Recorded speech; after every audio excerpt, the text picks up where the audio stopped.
Accountants are working overtime today getting you ready for April 15th. I'm Meredith Perry and I'll give you some valuable tips every taxpayer should know straight ahead.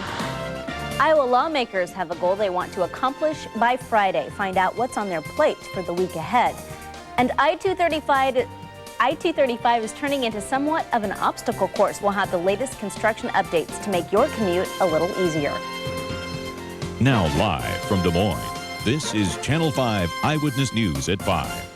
Good evening, everyone. Thanks for joining us tonight. I'm Amanda Krenz.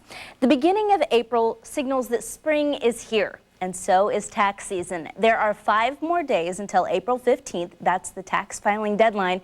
Many tax preparers are already feeling that crunch.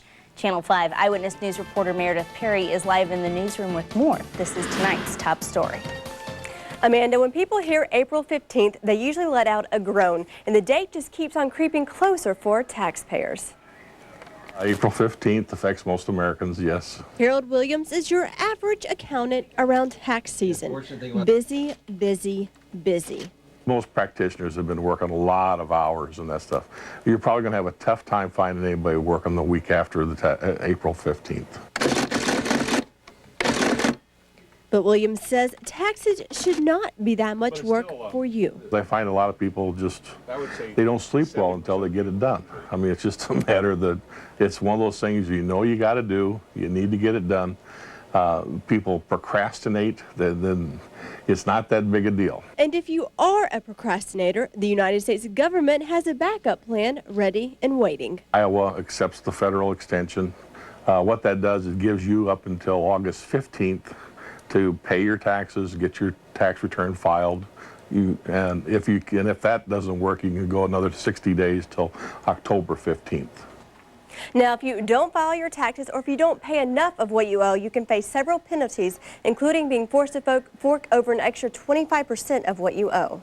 That April 15th deadline is definitely looming. Thank you very much, Meredith. There are lots of misconceptions out there about filing your taxes. One of them is that students don't have to pay taxes. Students can receive special credits, but they are in fact responsible for all of their taxes. Second, if your child works, you can't claim them as a dependent, but as long as you provide half of their financial support, they are considered your dependent. And don't think if you're married that you have to file jointly. There's always the option to file married and separately. There was a mix of clouds and sun outside today, and there could be some rain to add to that mix. Meteorologist Aaron Parker's in Weather Central with the Quickcast.